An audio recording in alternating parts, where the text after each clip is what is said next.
Welcome to Nourishing the Mother, where inspired women talk about the journey of motherhood through the common thread of parenting, relationship, and sexuality as a path to consciousness. We ask, in what ways can we show up more fully, live more meaningfully, parent more wholly, and love more unconditionally? How can we mine the wisdom from the experiences of our lives and expand into those challenges? If you are here, you care about paving a path of conscious and intentional motherhood, connected with yourself and your gifts, and also illuminating your children in theirs, so we may raise more whole humans who can impact this world in a more humane way. And if you feel like giving a little back to this free content, please become a patron of the show and receive extra member benefits for less than a coffee a month. Or you can leave a review on iTunes and Facebook, all of which helps the podcast keep going and reach more mamas who need this type of tonic for the soul. Head on over to patreon.com/NTM podcast to find out more. We are Julie Tenner and Bridget Wood, and we are so grateful you're here.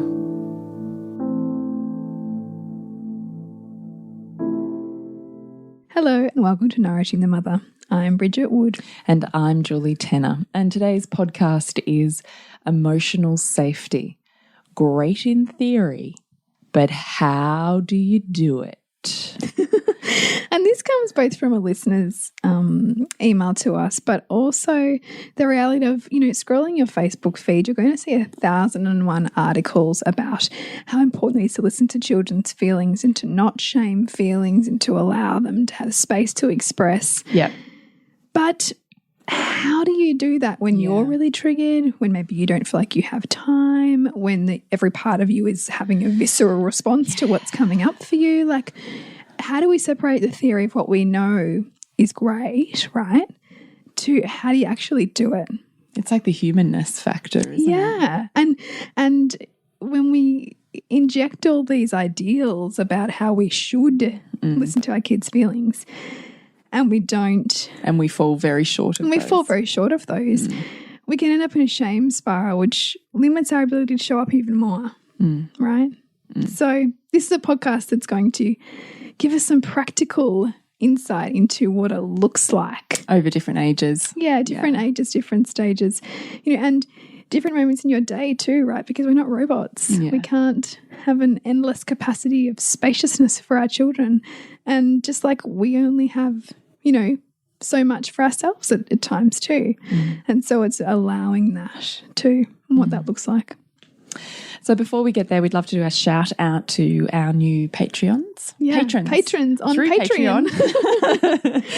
We're really super grateful to these beautiful women who jump on board in exchange for a little bit more intimacy, through different access points with us and more distilled down toolkits. But really what they're saying is we support your art form and the service that it is in this world and to my life, and we're ever so grateful for the fact that we have a group of women who want to do that with us.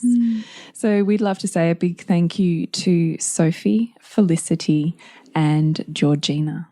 Thank you, ladies. We'd also love to remind you to jump onto nourishingthemother.com.au and sign up on the homepage. Scroll on down to the red bar to fill in your email address, and once a fortnight we'll shoot you off an email with everything we've put out in the world, so you can pick and choose where you'd love to click a little deeper. And occasionally we'll send you a more intimate love letter that we're not willing to put out on socials. if we're being truly honest, yeah. Nourishingthemother.com.au. We would love to have you on board. So this beautiful email came from a regular listener of ours, so thank you for sending this one through. And so she says, "Hi ladies, I was hoping you could do a podcast on how to create emotional safety and hold space for big feelings in our children. I think it would be helpful to listeners if you gave some real life examples of how you navigate these situations with kids of different ages. For example, if a toddler is having a tantrum in the supermarket over not getting the food they want, or a child is refusing to go to school, due to fear of being left out at playtime, or a teenager comes home in tears over a relationship breakup. I would love to hear a breakdown of how you facilitate these conversations, because understanding what emotional safety is and how to create it and hold the space are two very different things. I've come from a family where big feelings were always heard, but indirectly and unintentionally shut down by way of offering solutions, rather than letting the feelings be what they are and having, as you say, reverence for them. The fallout from this was serious rage and rebellion when I became a teenager, as prior to that I was the model child, academic, well-behaved, kind, etc.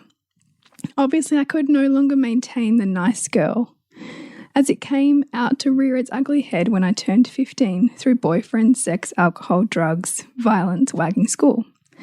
And then at 18 I was diagnosed with cancer. Needless to say, my teenage years were hard. I often think of how this could have been so different if there was more emotional safety created within the home. I'm so mindful of wanting to create a different path for my daughter, who is 1.5 years old. So any light you can shed would be so appreciated. I just have all the feels when I know. I just want to embrace that woman, because that is a huge journey. And I absolutely adore all of the links that she's already making. Yeah.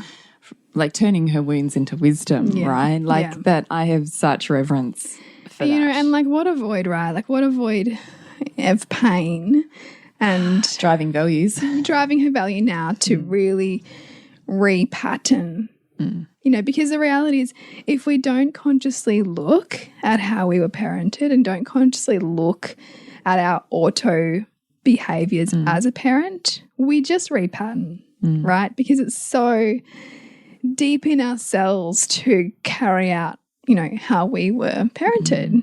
And it takes something like this so often to put you on a path of more conscious choices in how you choose to relate and raise your children. So thank you for reaching out with that.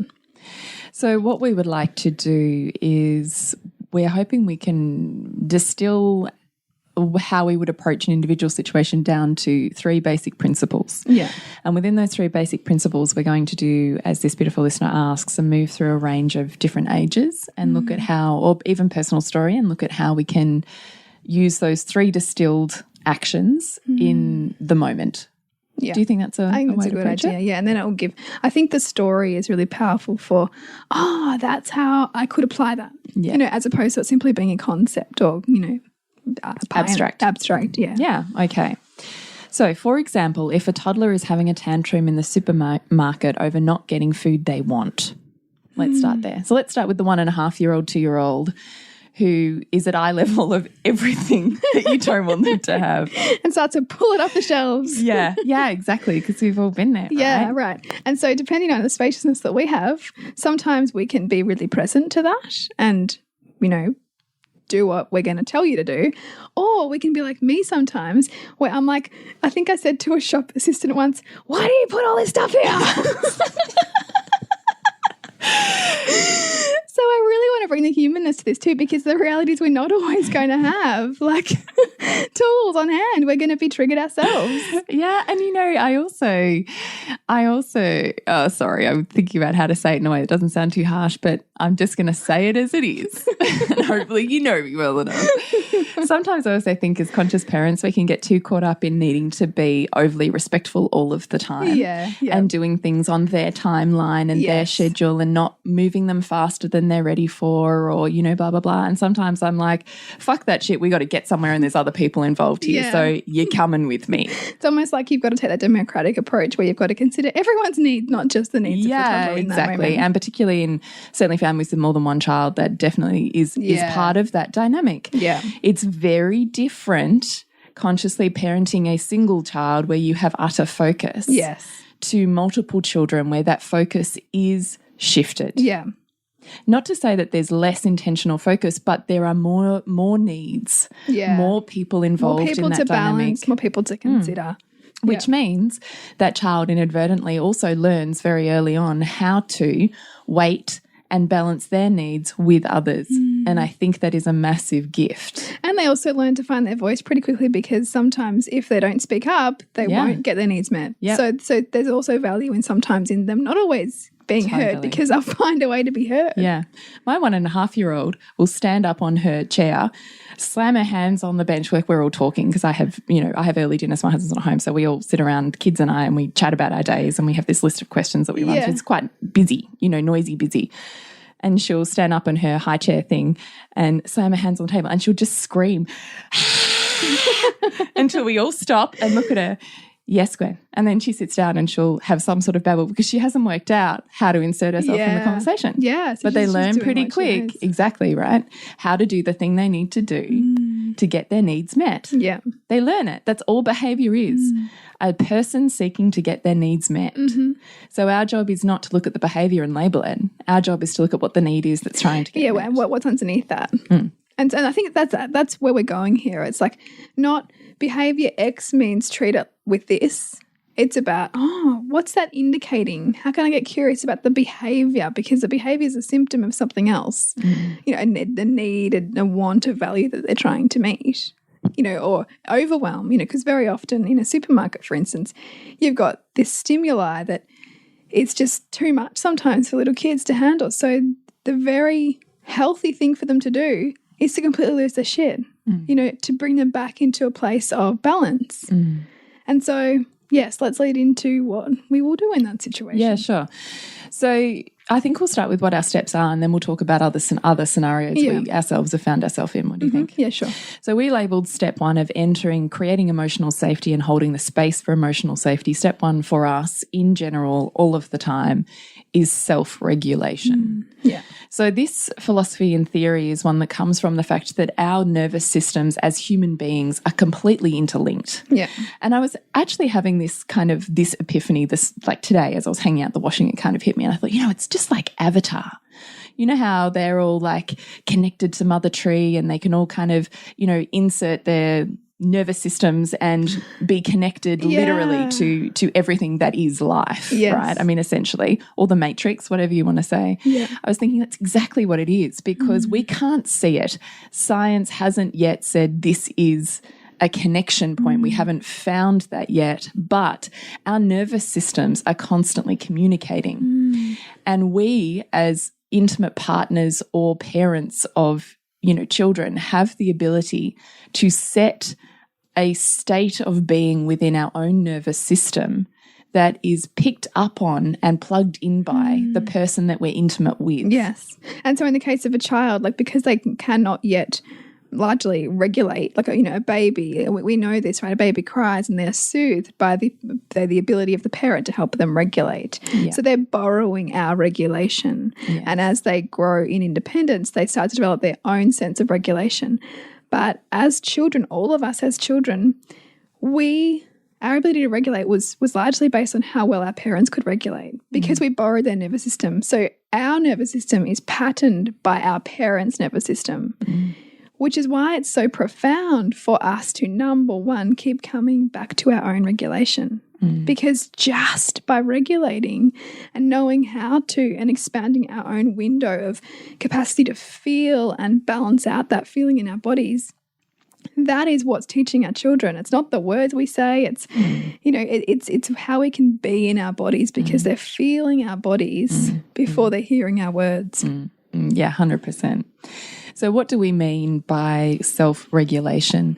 What I think of in my head is that I create a bubble. If I was underwater and I had the capacity to create an air bubble around me that kept me in regulation within a huge body of water, that's what I think of. So I create my own space bubble, if you like. So my job in helping my child and myself, my job is, how do I bring my nervous system, my heart rate down, make it safe in my brain and in my body to be here? I think this is mindfulness, and this is embodiment, and it doesn't matter how you get there, what your pathway is. The point is to, instead of being fight, flight or freeze mode, that you make it safe enough to bring all of that energy back down into, I'm safe and secure here, and my body, my primal brain knows it.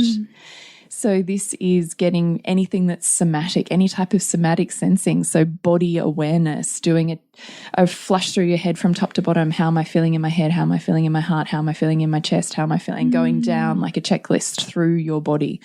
This is getting mindful with your breath and following your breath, sending your breath down through the soles of your feet and into the earth, and taking another breath. And with every breath, releasing anxiety and tension like a body practice. Each breath, you release an area of the body that's feeling tense for you, and you're releasing it through your feet.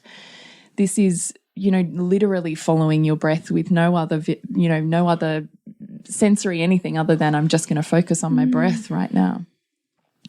In my brain, I say to myself, it is safe for you to be here. All you have to do is make it safe in your brain. Your brain needs to know it is safe for you to be here. And I focus on slowing my heart rate and slowing my body and slowing my breath. And if you've done any type of calm birth, hypnobirthing work, then there 4 in, 6 out breath is fabulous here. So counting 4 in, slow it down, 6 out, and see if you can get to 10 on your out breath. Anything that slows it down. Now, you have other ways of regulating. Yeah. So I think, again, it's similarly coming into the body, right? So because when we're dysregulated, we're in a head, right? We're on a train we're on a story. We're running a story. I was about to say, we've already done beliefs, haven't we? It's just freaking running away. It means this is going to happen. It's repatterning. You've felt this before in your life. This is you as a child. So you go straight back to that trauma response. And very often, I think in, the example of a supermarket very often will be, what is everybody else thinking of? What are they all thinking about my child? What are they thinking about me? Or, how are they judging me? And what I should do right now. Like all of that noise starts to come on because that's, the auto societal response to a child losing their shit, right? Is like, make that child stop, behave. Or even, how am I going to cope? How am I going to get them out of here without them pulling the shelf down? And that how am I going to manage them and the shopping? Oh my God. How am I going to get them in the car? What's going to happen when we need to go here? Like, we're already in the future. Yeah. Which takes us completely, we're not even in our body at that point. We're not even able to be present to them. We've already made it mean something. And so for me, it's first of all awareness of that and bringing myself back down into my body. So like I'm even doing it now. Like for me, it's balancing right and left hemispheres of the brain, because even that is helping you get more present and clarity, and you're basically doing a pattern interrupt on whatever's there because you're regulating the brain, essentially regulating your response. And I can do that just by like moving, like right foot, left foot, like alternating movement. If I'm down at my child's level, it might be gentle swaying from left to right, just to keep my body moving, just to keep myself safe in my body. It'll be the breath. It'll be, again, slowing it right down. It'll be trying to really use my body and my presence and focusing it wholeheartedly 100% on my child and making the environment beyond us, almost like the bubble outside us, disappear. Because I can't be present to my child if I'm also trying to manage everything around me or care about what other people are thinking or whatever. Yeah. You have to make that disappear. And so you do that by deeply getting into your body through that activity. For me, it's the breath. For me, it's conscious movement, gentle movement to make sure that I'm staying here. Sometimes if I'm really struggling, it might be like, rubbing a hand down my leg or just feeling my own touch just to... Yeah, if I'm really struggling, I shake. Yeah, that's just like that for me. Or like grabbing my arms and my shoulders and just really having that intense pressure as well. It just brings you back down. I also spend time noticing my child. So, like looking at their features. Yeah, so when I'm really trying to tune into them empathetically, when I've worked out my own regulation and then I'm looking at what's the suit between us, to bring my connection a little bit further out than myself, I'll start to empathetically feel like look at them so closely that I can see, you know, the tiny hairs from the pores on their cheeks. Yeah. And I notice their eyelashes, and I notice the flecks of colour in their irises, and I notice the flush of colour on their skin, and I notice how they're breathing and where they're breathing. And I almost kind of train myself to focus so intently on them, I can read what's happening for them. And I think that that also helps you see them, not your story on them that you've created based on the behavior that they're displaying that's triggering you. Like I think about, you know, very often I'm noticing more, you know, automatic triggering judgments or labels that come up for me now that my son is getting slightly older. Like, so for instance, societal projections onto boys and crying or boys and whinging, you know, and kind of them pull themselves together and, you know, grow up or, you know, that kind of stuff. I'm just interrupting our podcast on emotional safety. Great in theory, but how do you do it? To let you know, we have our next live round 5-week think tank of Loathing to Loving L2L program with our 4 pillar modules that we continue to facilitate you through as we go deeper and deeper. So please check it out at nourishingthemother.com.au and scroll on down to L2L program. And so for me, when I'm in a trigger and I'm noticing that, I'm not present and I'm not regulated. So that is feedback to say, okay, there's more here. There's more here for you to regulate and make safe in yourself based on what behavior is coming back to you, so that you can be more there for them and see all of them, not through the lens that your history is trying to bring here. Totally. You know? So step 1 is regulation of self, however you're going to do that. Yeah. Step 2 is name it to tame it. So this is getting really clear below the behavior when we're thinking about what is the emotion that's being expressed. So what is it that's needing to come out, and can you name it? Can you offer a word that puts meaning to how they're feeling in their body that matches up? I believe that this was a phrase that was coined by Dan Siegel, who wrote The Whole Brain Child, if people have read that. And often it's about teaching your child to use this language, like that they name it to tame it. But in a moment, it's actually enormously powerful because we're in that soup with them, for us to tune into how it feels for us. Like, wow, gosh, I'm feeling so much frustration in my body right now. And just like demonstrating that regulation, demonstrating the acknowledgement of that feeling. Because sometimes when we ask our kids, we kind of want to give them this toolkit and we want to give them this like awareness of feelings and, you know, color, noticing the color of their emotion. If we can't do that for ourselves, if we can't feel into that for ourselves, those don't often land that well for our kids. They're still abstract. They're not modeled. And so I think in this case, we're saying name it to tame it, first of all, for us, so that we can impart that on them, you know, to give them a language for it. Because what you're saying is our nervous systems are so intertwined that not only can they borrow our nervous system for regulation, but also our children are perfectly designed to set us up to feel how they feel. So from infants, right, from day one old babies. So it doesn't matter about whether they have the language for it or not. It's your role to teach them the language that helps them express further than their body is expressing. Yes. And that's also why I think parenting, like pre-3-year-old and some of the intense feelings that can come up for us, it's because those are body-based memories for us. I mean, before the age of 3, the hippocampus is barely developed. So it's implicit memories that our body, that our children are pushing their buttons on. So they're constant, perhaps crying around sleep time, or there are continual tantrums on a particular, you know, whether it is the supermarket or whatever. That's tapping into quite likely how we weren't responded to but wanted to be responded to at that same age. And so the trigger is us trying to hear ourselves again through our child. And so the regulation piece again and the becoming comfortable with naming that feeling for ourselves is so profound because it is a second go at parenting ourselves, but really difficult to make sense of because we're asked to feel all these feelings that we've buried for so long. Exactly. And they're going to be trauma responses, right? Yeah. Like trauma is but is a stored memory of something that's incomplete in our nervous system. It hasn't completed its cycle. Yeah. It's gotten stuck and jammed somewhere. So we get another go at trying to unstick it. Yeah. And that's what this is. So this is why self-regulation first, name it to tame it in yourself first. Then second, you can offer that to your child to help them build their vocabulary.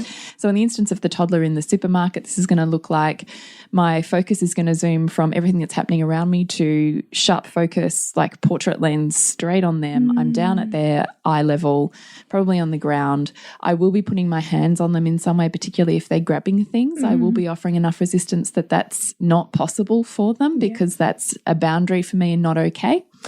And then I'll be acknowledging, wow, you know, it's really hard to want things and you can't have them and you really want those things. And you're so angry that you can't have them. And you're really sad. I feel that in my heart and my body, my tummy feels all churned up and I'm a bit angry. You know, you'd be talking it through with them. Yeah. And likely it's going to escalate it because you're touching that sore point where they go, yes. You know, like this. Or you're giving voice to the feeling. It's not always going to look pretty because if they're angry, anger has to come out. It's not always going to look like even tears that we're comfortable with. Yeah. It can look like rage, anger, aggression, anger. Totally. So again, we're constantly coming back to self-regulation and then we'll bounce back to naming it to taming it and we'll come back to self-regulation and we'll bounce back to name it to tame it for as long as you feel the capacity to do that. Yeah. If at some point you think this is it, I'm out, I'm done, I can't do this anymore, then you pack yourself and your kid up and you get out of there. Yeah.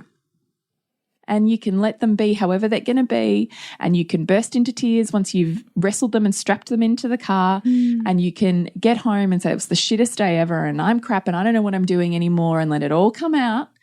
And then you can come back to connection, healing and regulation. You won't have missed an opportunity. It will come up again. Absolutely. And I think, you know, that there's wisdom, given the dynamic between us and our children, they're also taking us to those edges purposefully too. You know, we're not like these kind of messiahs who have all of the answers, who are always infinitely going to hold the space for them. It's just not possible. They will help us grow just like we are helping them grow. Yes, our role is to be the hippocampus or be their regulator, but there's going to be times where we can't because we're human. And I think that it's making that okay too. I can still remember, like, I think, what was it? I think I was just pregnant with this baby and I had Hugo and Sylvie, and Hugo lost it like nothing else in a shop. And it pushed every button. Oh, I vaguely remember that. Yeah, it was really bad. It was a bad one. And I think because he's also at an age now where I can't handle him, you know, like I can't manhandle him. Yeah, you know, like with a toddler, you can still move them. Yeah. Right? And this was like, it was impossible.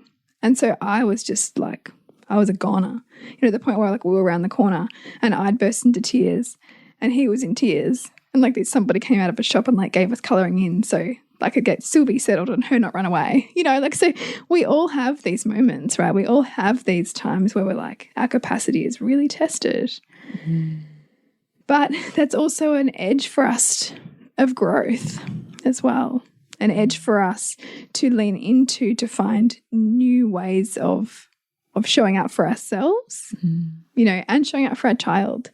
Because we, you know, our spaciousness is also going to be profoundly impacted by how we're emotionally feeling, how tired we are, in my case, pregnant, you know, like there's how much we've been listened to how and much we've expressed been listened versus to, repressed. you know, like how much are our tears safe. Yeah, because if your kids set you up to feel what you feel and you've been repressing that particular emotion, it's going to be really hard when it comes out. Totally. Because if you're going, not okay, not okay, not okay, at some point your kids are going to do enough where you go, yeah. And also, you know, sometimes it gets you to be really humble.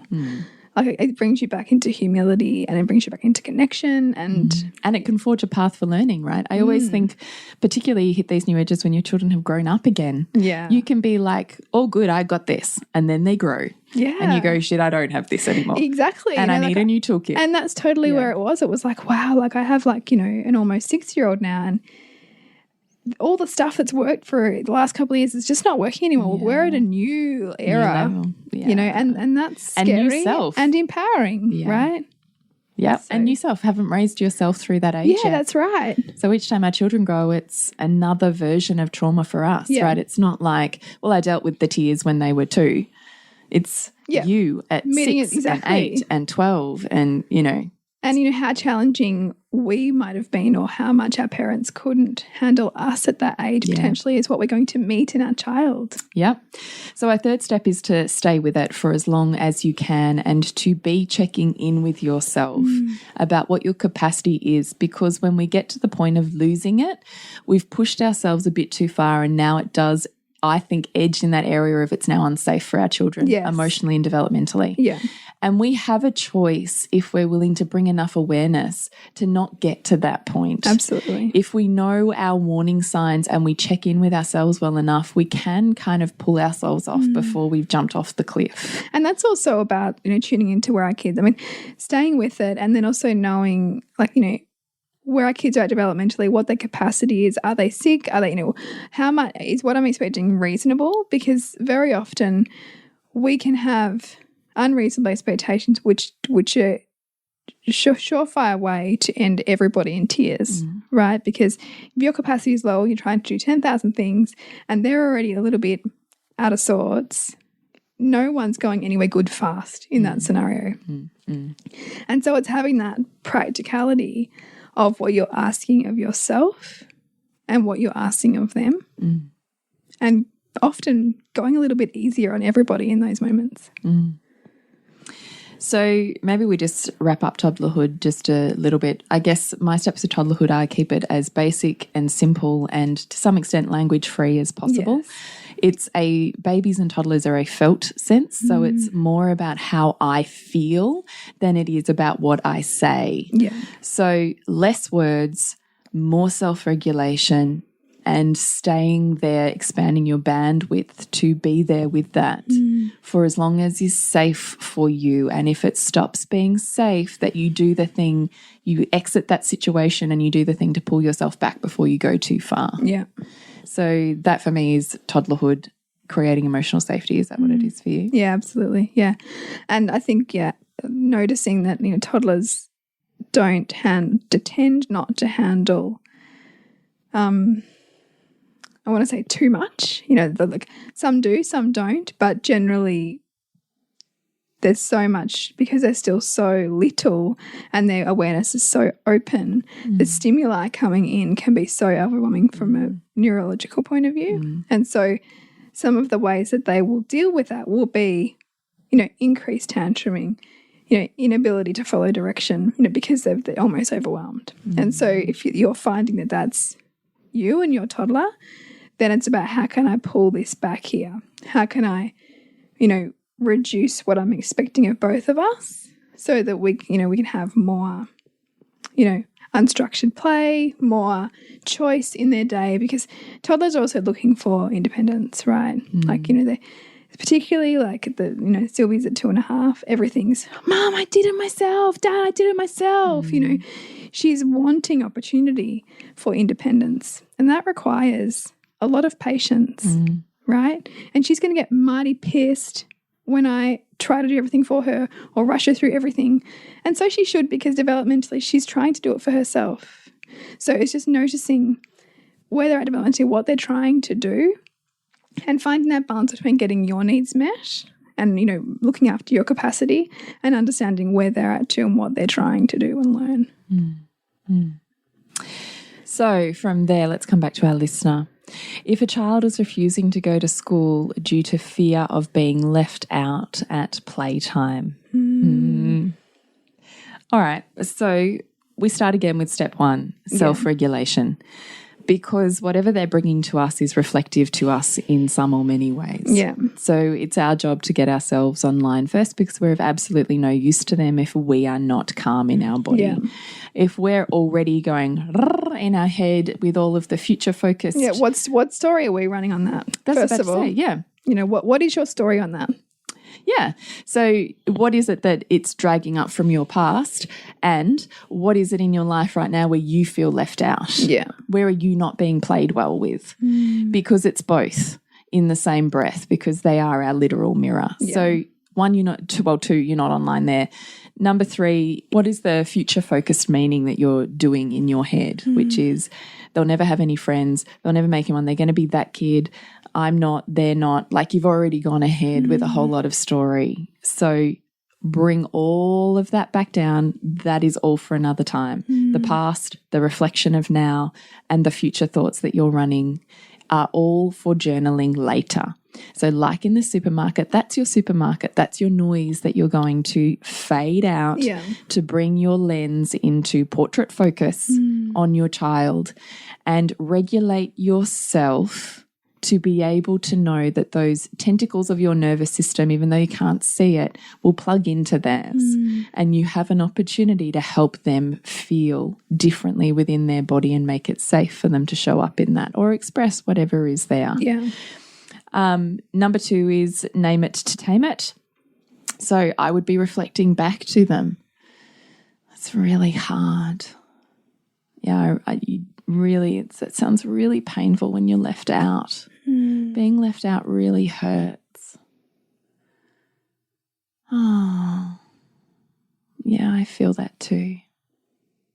You know, just really being empathetically connected to where they're at and bringing your own sense of feeling into that experience with them, not needing to solution it, not needing to say that it is or isn't anything, just letting it be what it is. Yeah, I feel really sad when I'm left out too, and I feel really alone, and they can feel pretty scary. So you're just saying it back to them. And number 3 is you're staying with it for as long as you can in that situation, right? Yeah. Because you're not trying to think ahead going, gee, I've got to get them out the door, we've got to get to school, we've got to, I do think school is one of those things that I would rather have my child emotionally regulated when they walk in the door and be late than get there Rush on time and they're not emotionally regulated, because they can't learn when they're in that state anyway. And it's going to fester and spiral, and it's one of those things that looking at how we can support their regulation going into that environment rather than sending them in there dysregulated. And it wasn't quite the feeling left out story for my son, but for most of the first term, we got to school 15, 20 minutes early so that he could play, connect, shift energy, really ground himself in that environment before he entered the rules of the classroom, essentially.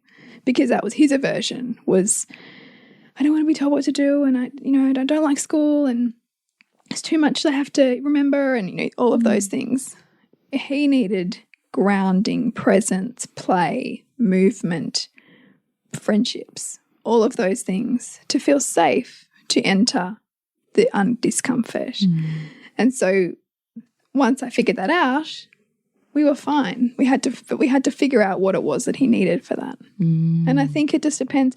It's about staying with it again long enough to feel beyond our stories of it, to help them come up with, very often helping them come up with what the solution might be, or what might be some different ways to enter into this discomfort, or find new ways to be in an environment that we kind of have to be in. So how are we going to make it work? My daughter does say this very thing that our listener is talking about here. It's a really big conversation for us every day. But the point I wanted to make here was just a couple of things to have in your parent brain when you're thinking about feeling triggered entering these situations, which is we all love our children dearly, and we so want to believe that their version of reality is the absolute truth. I want to say 8 times out of 10 it's not. Yeah. Yeah. And I know that hurts, and I know that you are the parent that says, well, I believe what my child tells me because every parent ever says that to a school. Yeah. Yeah. But you know, my daughter can come home and have big feelings and emotions about the fact that she had no one to play with today, and and everybody ran away from her, and you know, all of this stuff. And we do these 3 steps, we stay in it. She comes back into, she usually likes to do some colouring or something afterwards. She comes back into regulation. Then we can be chatting away at our dinner table, and she'll be like, oh, da-da-da-da, when I played this with someone today. Yeah. And I'm like, thought you had no one to play with today. Yeah. Yeah. So I think it's also little kids in school can take one feeling that feels so immense, it's overwhelming. And make the whole day about that. Yeah. That's what I was going to say. So it doesn't mean it's their reality, because the teacher can say, look, I haven't noticed that. And we can be going, well, you don't know my child. Yeah.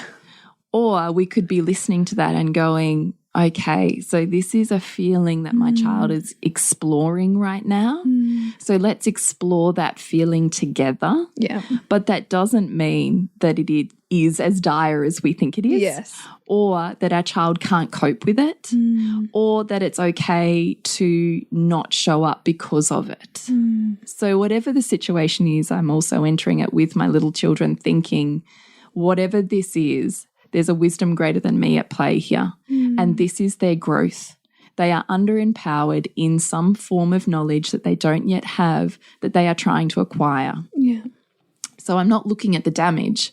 I'm looking at how do I empower it. Now that is step 1, is all of this stuff, right? Yeah. Creating emotional safety to experience a feeling. To enter into it as opposed to like ignore it or numb it or whatever. Yeah, but step 2 is, yeah, it hurts. Yeah, it's painful, but we're still going to show up and go. We're not running away from it. We're not hiding from it. We're not trying to manipulate the children and the environment around them to make it safe and perfect for them. Yeah. We're saying it's hard. Let's show up together. I will have your back, but you are going to do this. Yeah. And you can talk about tools and whatever afterwards, but emotional safety comes first with you knowing, and they will feel we're not running from this. You're still showing up. Yeah. But I'll listen to it and we'll come up with, you know, ways that you can handle yourself, not other people, yourself through that, I think. All right, coming back to the email. Let me find my spot. Or a teenager comes home in tears over a relationship breakup. I haven't got here yet, but I would like to think it would be like I would sit with any of my friends that go through emotional breakups, and I remove my layers of judgment and shoulding and all of the rest of it, and I just sit with what is. So I regulate myself in order for them to feel that I am the blank canvas they can sit with and be in a container with. That they don't have to edit how they feel in order to be around me. And then I'll just reflect it back to them. That really hurts. Oh, honey, I can see your heart is breaking. Broken hearts really hurt. And I would just stay with that. Number 3, for as long as I can stay with it with them. And if I needed a break, I would walk away. I would shake myself. I would do whatever I needed to do to come back to step 1, regulation. And then I would come back. You want to sit together? Oh, let's watch a movie that is either the exact feeling they're having or the opposite feeling. And I don't think that those steps change depending on where you're at. I think the point is to remove our own filters, labels, and future projections enough to let be what is. And be, and it's kind of like that saying, you know, if you can't look on the bright side, I'll sit in the dark with you. Right? Like, just be in it. How do we just be in it? Because the more we can just be in it with them, the more that they learn it's okay to be in it themselves. You know? Because I always think, actually, we want to save our children from damage. But damage is inevitable. we're all damaged and broken. We want to save them from the brokenness we experienced, but they will experience brokenness. Yeah. They have to. And they will experience and perceive brokenness to the degree in which it's valuable for them as well, right? Because we're all perceiving things in alignment with our values, and on some level there's a higher co-creation happening in that. Yeah, totally. That's what I mean, right? There's no problem because everything is working towards a growth of some sort, a new learning. And even take our 2 children who are the same age in school. My daughter is focused on the fact that she doesn't fit in with friendships. That's her values at play. Yeah. And your son is focused on, I don't want to play by the rules. That's his values at play. Yeah. And both of those things are streaming both of those children towards the trajectory they need to go on. Exactly. And it's like I'm well aware, and I'm noticing myself, like Hugo, I don't even know if he's ever going to get Student of the Week, right? Because he doesn't play by the rules. And I don't play by the rules. I don't like rules. And, you know, on some level, you know, I can see my role in that. And so I have to like parent myself knowing, okay, he's not going to be the good kid. He's not going to be the one who's like, yes, sir, you know. But some of the best free thinkers are that, right? Yeah. So I think we've got to look at, you know, like the bigger picture and accept their experience. Totally. You know, the wisdom in their experience. Yeah. So we really hope that you are able to employ our step 1 regulation, step 2 name it to tame it, step 3 stay with it, and keep looping through those for as long as you can stay with it. And we would love to hear how that goes for you at different ages and different stages with your children. And if you would really like to expand that conversation anyway, then we would love to do that with you. Absolutely. So nourishingthemother.com.au, Nourishing the Mother on Facebook and Instagram and Pinterest and Patreon. The list is growing. It sure is. And to connect with you, Bridge. SuburbanSandcastles.com.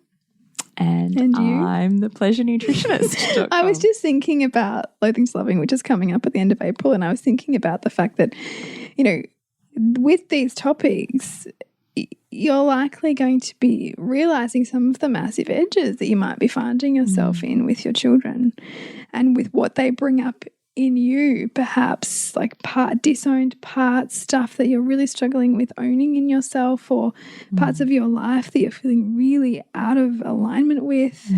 And I just want to say, like, Loathing to Loving is so powerful for getting clear on that and feeling part of a tribe of women who are also doing that deep, you know, work. But also in a lighthearted way that doesn't feel heavy, right? Well, I think it's just the fact that you have someone to hold your hand through it. I think that's what. Yeah. It's not that the content isn't heavy. It's the fact that when you are being guided and coached through a situation, you can always feel like you've got a finger on the light at the end of the tunnel. Yeah. As you pull yourself through it.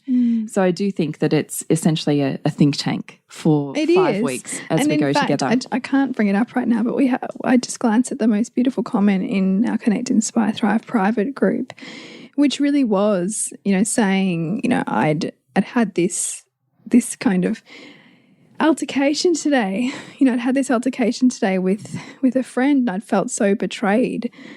And I came back to this, you know, I went back to listening to an old podcast and wanted to send, you know, you guys both a big thank you. Your work has been a major turning point in my life and something I use daily. Like, that's the thing, like you and I use this stuff daily. Yeah, we do. And so many people who have been using these, you know, being part of our programs and, you know, round 4, 5, 6 into Loathing to Loving. It's just bathing in that. It's a lifetime think tank. Yeah. I love the word think tank. Well, I feel like that's what it's like, a study group, right? Only it's for all the things that you find most important and inspiring in this world. I mean, that's what it is. We created 4 modules of the 4 pillars we think are most important in our lives. And then we continue to review those and go deeper and deeper and deeper. Into them and find layers. I mean, and you and I literally are doing it. We're not trying to preach something and then not doing it for ourselves. So, you know, we really would love to have you on board for that. So nourishingthemother.com.au, you can find out more with L2L or Loathing to Loving program. You can. So remember to nourish the one that will rock the family. And we'll see you next week when we continue to peel back the layers on your mothering journey. And if you want to support Nourishing the Mother and all the late nights, the early mornings, the blood, sweat and tears we pour into our art, then please go to patreon.com/NTM podcast and become our patron. As a patron, you're helping all of the cost of operating this podcast, the hosting, the editing, the transcription, helping all of that be completely covered, and joining a community who are all about honouring our journeys and continuing to open. The more support we have, the longer we can last. So become a patron. We'd love to have you. Go to patreon.com/NTM podcast. We literally couldn't do this without you. Thank you so much for listening, and please share this podcast with anyone you think it would be medicine for.